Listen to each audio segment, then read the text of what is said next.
هنا صوت حزب النهضة الإريتري. هنا صوت حزب النهضة الإريتري. صوت حزب النهضة الإريتري من أجل إسقاط نظام الهكتف الشمولي وتعريته وإحلال البديل الديمقراطي الملبي لتطلعات شعبنا. هنا صوت حزب النهضة الإريتري. كما يعبر عن معاناة المستضعفين من أبناء شعبنا الإريتري. مستمعينا الأعزاء في كل مكان، أعضاء ومؤيدي حزب النهضة الإريتري أينما كنتم، السلام عليكم ورحمة الله وبركاته.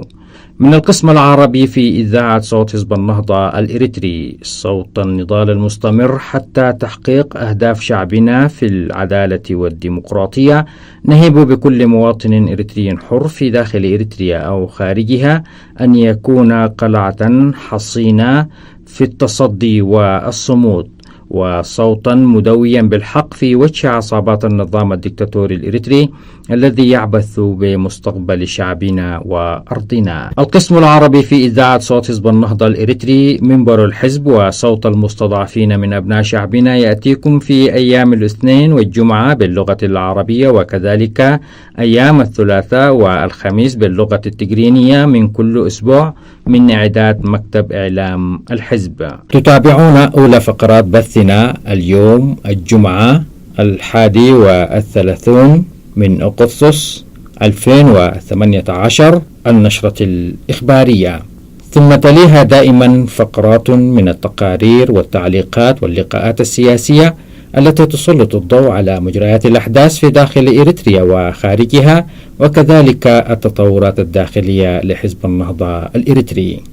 وقتا طيبا وسعيدا نتمناه لكم مستمعينا الأعزاء أينما كنتم مع فقرات بث القسم العربي في إذاعة صوت حزب النهضة الإريتري. أما الآن ندعوكم لمتابعة نشرة الأخبار، وهذه عناوينها.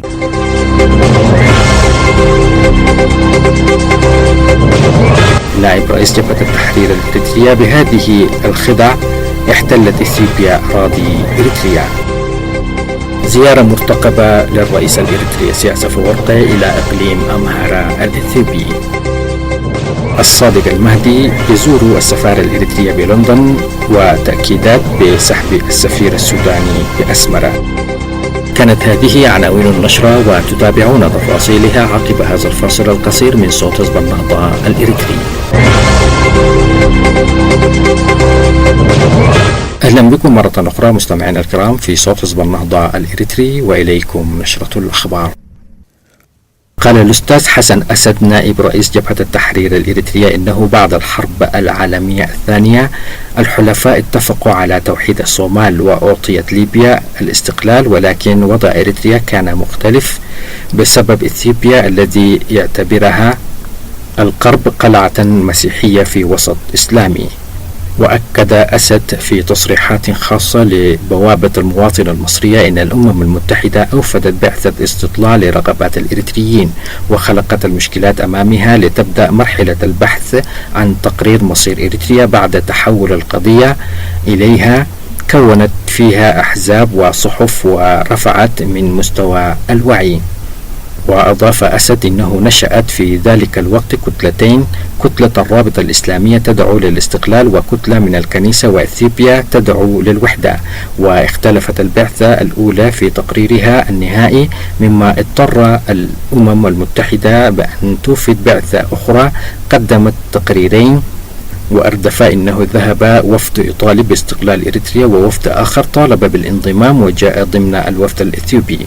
قال وزير الخارجية الأمريكي دالاس إن إريتريا تستحق الاستقلال، إلا إن مصالحنا ومصالح حلفائنا تقتضي ضمها بإثيوبيا. اتخذوا قرارا أن توضع إريتريا ذات استقلال ذاتي في إطار وحدة فيدرالية في 2 ديسمبر عام 1950 لربط إريتريا وإثيوبيا. وكلفت الأمم المتحدة مندوب باسمها لتنفيذ القرار، وهو لعب دور سيء في التنفيذ، وقبل المسلمين به حتى لا تنقسم إريتريا. وأوضح الأستاذ حسن أسد نائب رئيس جبهة التحرير الإريترية أن إثيوبيا هيأت الوضع لاقتلاع إريتريا خطوة بخطوة، وكان هناك حزب يسمى حزب الوحدة جرى تضخيمه، وأعلن إمبراطور إثيوبيا هايلي سلاسي الضم من جانب واحد، والبرلمان كان موجود منذ الفترة البريطانية، ولذلك تأسست حركة تحرير إريتريا عام 60 و900 وألف بقيادة إدريس محمد آدم، وكان رئيس البرلمان الإريتري رافعا شعار لا بد من التحرير الكامل.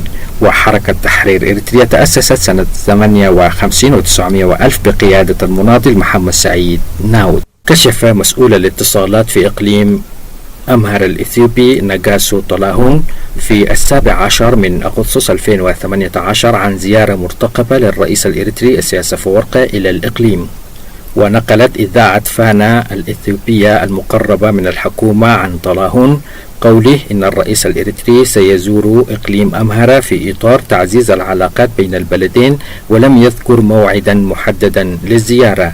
وقالت الإذاعة إن طلاهون الذي يزور أسمرة قد التقى مستشار الرئيس الإريتري يماني جبرآب وبحث معه تعزيز الروابط بين البلدين، مشيرة إلى أن وفدا رفيعا من إقليم أمهر سيزور أسمرة قريبا.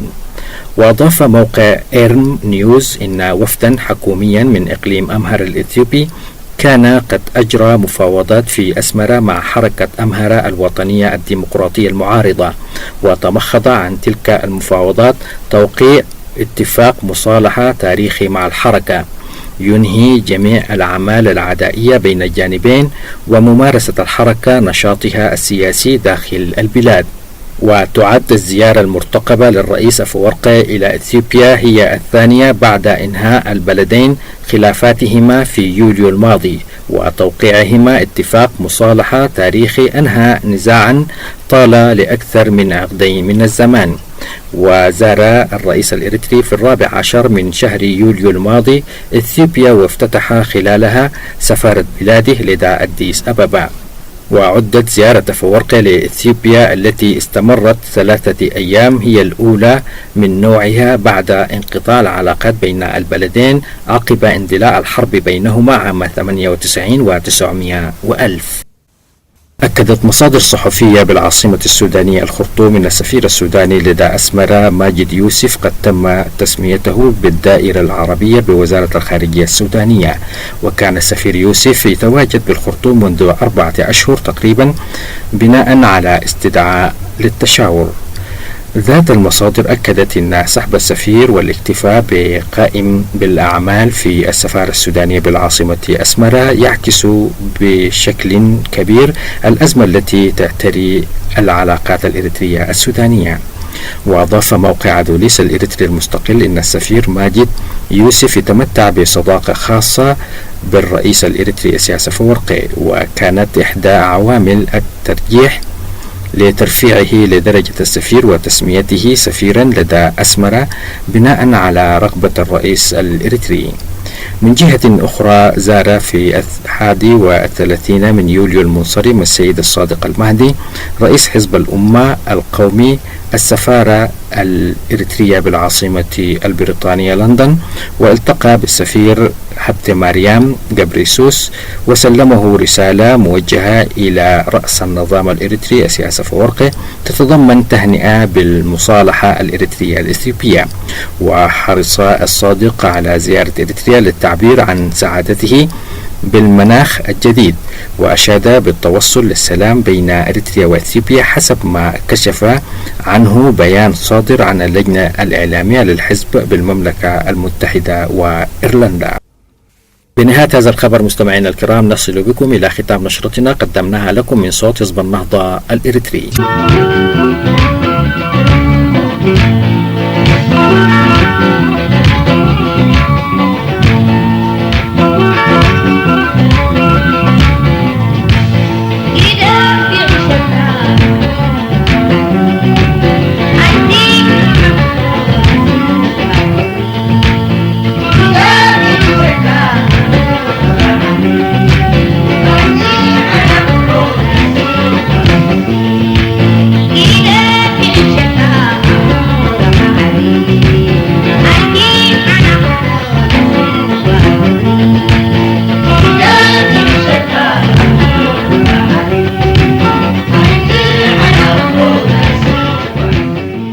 نجدد لكم التحية مستمعينا الأعزاء من القسم العربي في صوت حزب النهضة الإريتري، وفيما يلي تتابعون مقالا أعده مكتب إعلام حزب النهضة الإريتري تحت عنوان التحول في إريتريا يصنعه الشعب الذي نجح في اختبار الإرادة.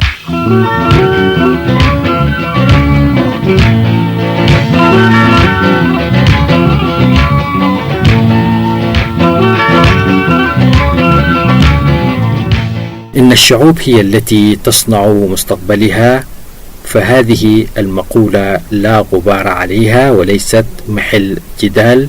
ففي هذه الأيام وعقب إعلان التوصل إلى سلام بين إثيوبيا وإريتريا، وجدنا من أبواق النظام من يتشدق بأنه قد حقق انتصارا على أعدائه، وأن نهجه في التعامل مع مشكلة الحدود كانت صائبة، ويذهبون بالقول بأن النظام استطاع خلال 20 عاما الماضية الحفاظ على سيادة الوطن، وذلك من خلال اتباعه لسياسة عدم الخضوع والاستسلام، ونجدهم يهنئون أنفسهم على تحقيق هذا الانتصار العظيم من وجهة نظرهم.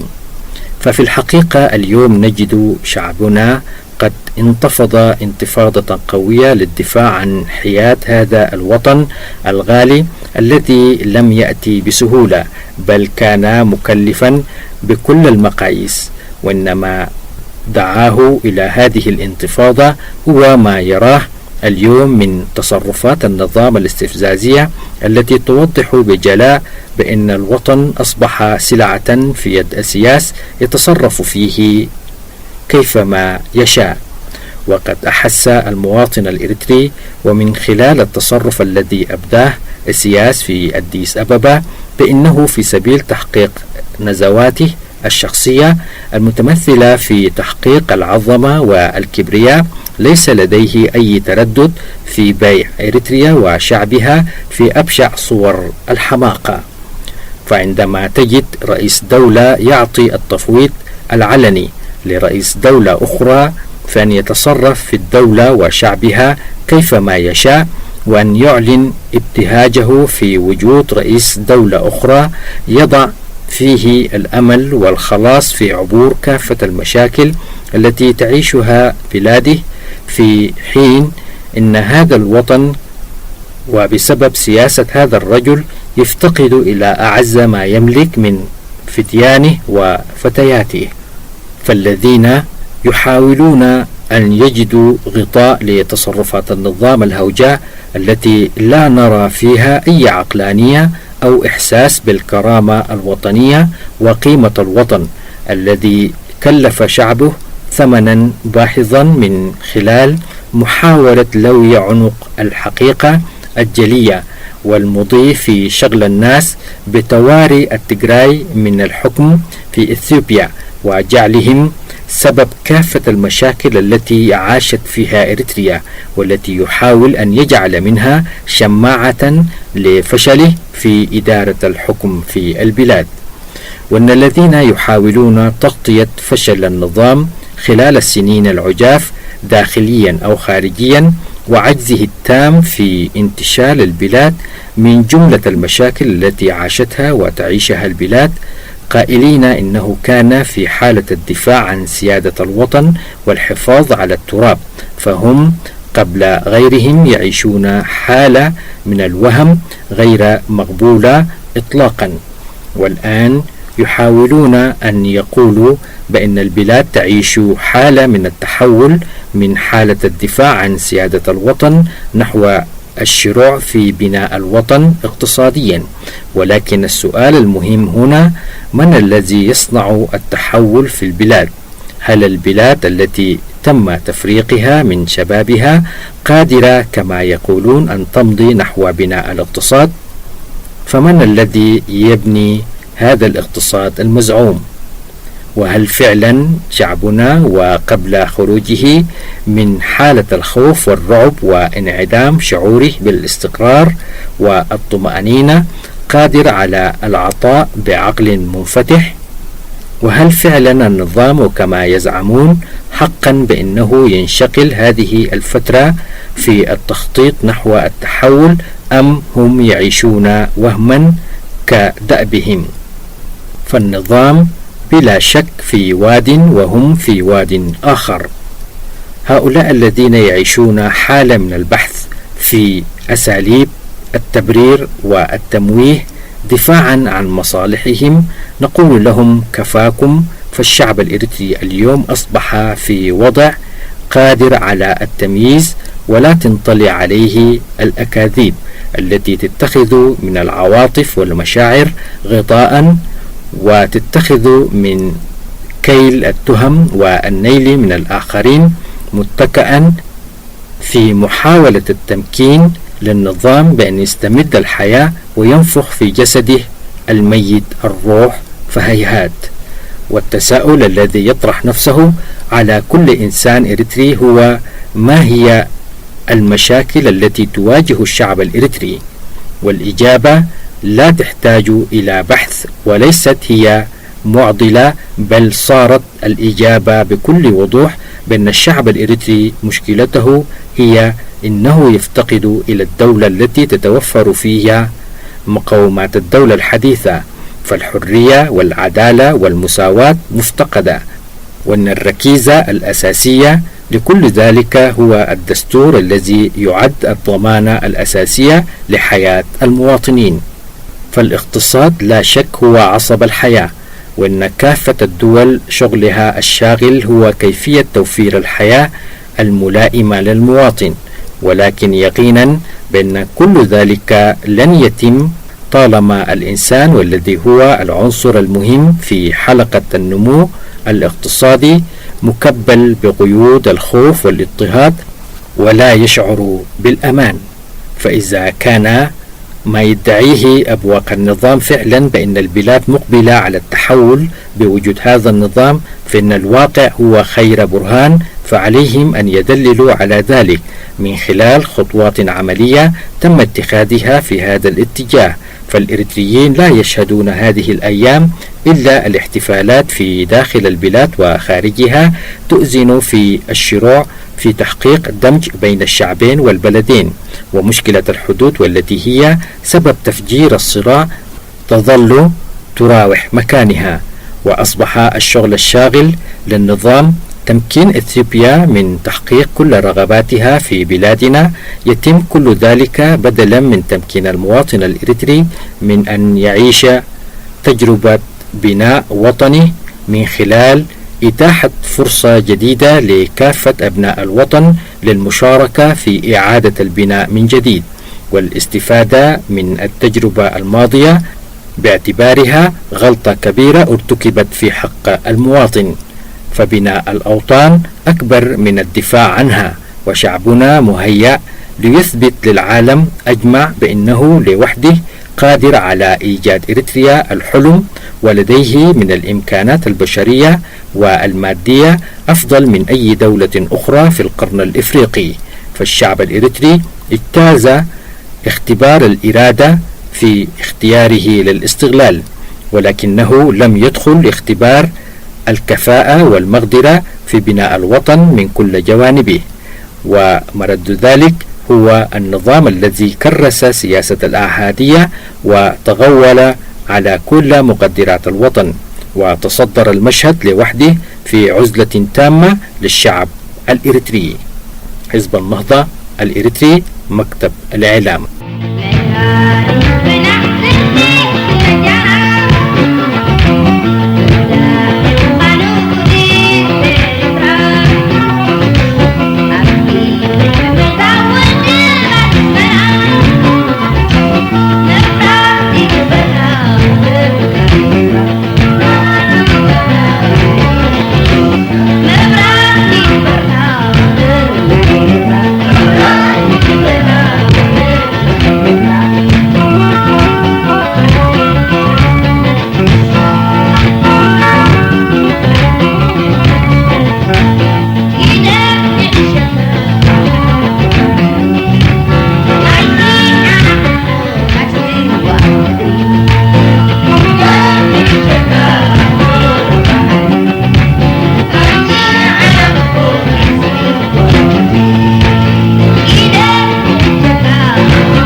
مستمعي صوت حزب النهضة الإريتري، يمكنكم إرسال آرائكم ومقترحاتكم على العنوان التالي: anp.medias@gmail.com. كما يسعدنا مستمعينا الأعزاء أن نرد على كل مقترحاتكم واستفساراتكم بكل اهتمام وتقدير. مستمعينا الأعزاء في كل مكان، متابعي برامج صوت حزب النهضة الإريتري، بنهاية هذه الفقرة نصل وإياكم إلى ختام برامجنا التي عديناها لكم من إعلام حزب النهضة الإريتري لهذا اليوم. مستمعينا الأعزاء، إلى أن نلتقيكم في برنامجنا القادم، نترككم في رعاية الله وحفظه.